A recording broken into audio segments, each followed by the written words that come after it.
Nous l'avons constaté, Dakar est sale. Dakar est sale et nous devons remédier à cela.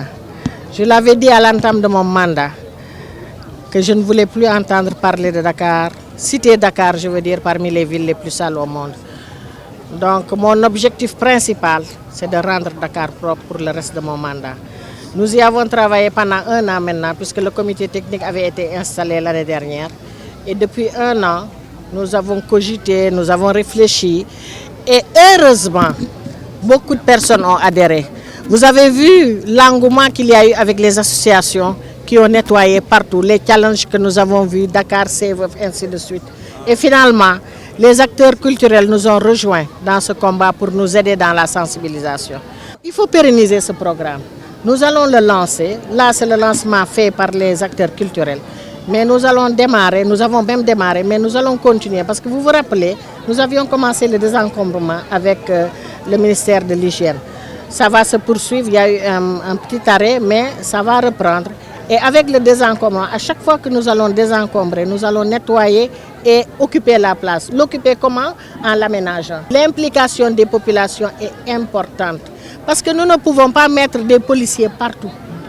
Partout à longueur de journée. Et là, je vais donner un exemple qui s'est passé sur la place de l'Indépendance. Vous avez vu, on est en train d'aménager.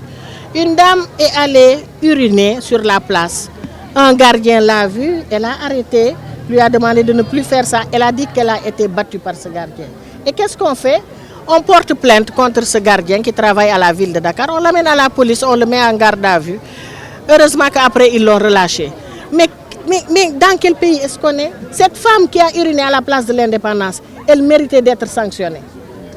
Il fallait lui mettre une amende. Non seulement on ne lui fait pas une amende, mais on prend l'argent, on le retient quelques jours et après on lui demande de négocier avec la dame. Si on continue comme ça, les gens n'auront plus peur de faire. Cette dame-là, qu'est-ce qu'elle a eu? Rien du tout, au contraire. Elle va avoir des sous, on lui a donné un peu de sous pour qu'elle retire sa plainte. C'est quoi ça?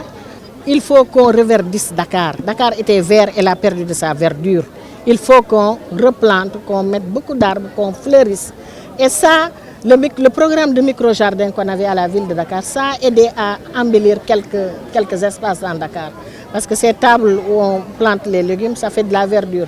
Donc il faut qu'on plante, il faut qu'on reverdisse, il faut qu'on aménage les espaces que nous allons désencombrer.